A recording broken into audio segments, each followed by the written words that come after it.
The moment his hand struck her, the entire saloon froze.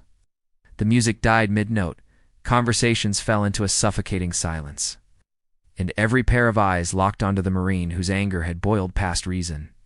She steadied herself, one hand on the edge of the counter, her jaw tight with quiet control. No one knew her name. No one knew why she was there. But the man who hit her had just made the most devastating mistake of his life. Before I tell you what happened next, tell me in the comments where you're rewatching from. I love knowing who's listening. Her name, at least the one she used in public, was Clara. Just Clara. Her real identity, Lieutenant Aria Lauren of Special Forces. Rickon lived in sealed files and whispered debriefs. She wasn't in that dusty border town for a drink or a night off. She was there for a mission.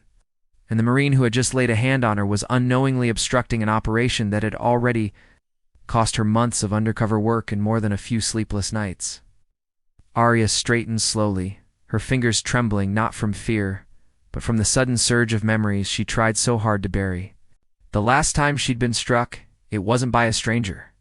It was during a mission gone wrong, one that had left a teammate behind, a teammate she never saw again.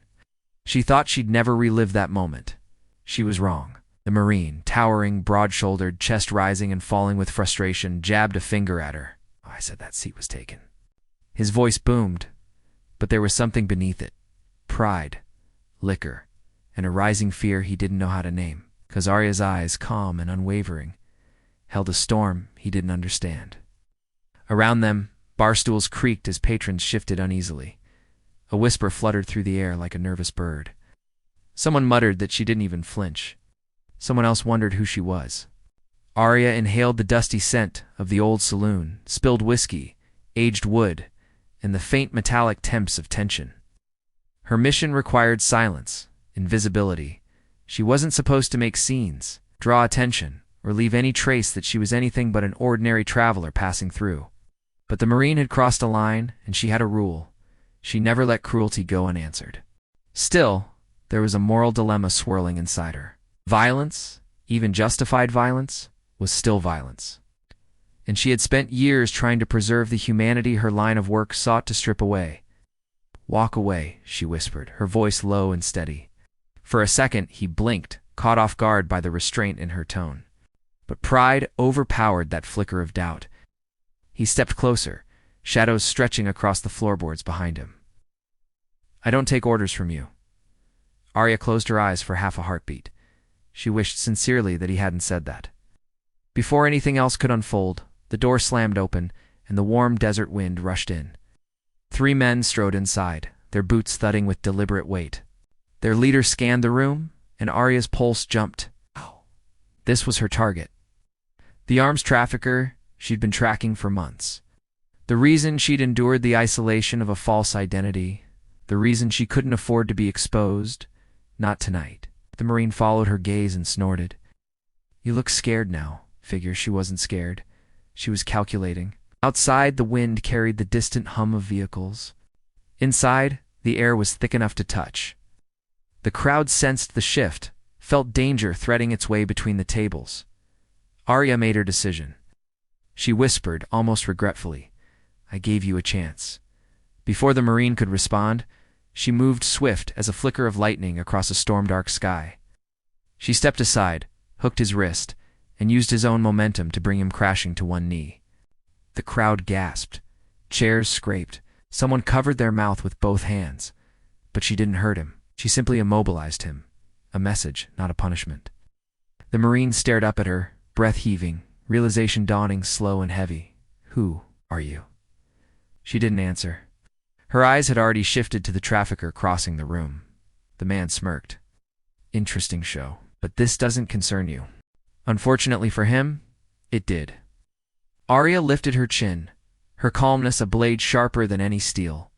The trafficker signaled to his men. They reached inside their jackets. That was the moment everything snapped. The saloon erupted, chairs overturned, glass shattered, a woman screamed. But Aria moved through the chaos with the precision of a river cutting through stone. She disarmed the first man with a twist and a strike, sending his weapon skidding across the floor. The second lunged. She sidestepped, slammed her elbow against his ribcage, and swept his legs out with one fluid motion. The crowd witnessed something ferocious yet graceful, a force of nature wrapped in discipline. The trafficker tried to run. Arya caught him by the collar, slammed him against a beam, and cuffed him in seconds. The Marine, still kneeling where she'd left him, stared in stunned silence. When authorities arrived minutes later, the saloon's whispers turned to applause, hesitant at first, then rising into something loud and grateful. The Marine lowered his head, shame carving lines into his expression. I'm sorry, he muttered, voice hoarse. I didn't know. Arya looked at him, not with anger, but with a kind of tired compassion. Not knowing isn't an excuse, but learning can be. His eyes softened. Hers did too, if only for a breath. As she walked out into the warm desert night, the wind brushed her face, carrying away the last of the tension. She glanced back only once, seeing the Marine helping someone up, choosing a better path than the one he'd stepped onto earlier. Because kindness doesn't vanish, it waits, and it finds its way back. And somewhere in that dusty saloon, in the echo of her first quiet warning, lay the reminder that strength is never loud, but it is always seen. If this story moved you, share your thoughts below, and subscribe to Whispered Words for more tales of courage, justice, and the hidden heroes among us. Your next story is waiting.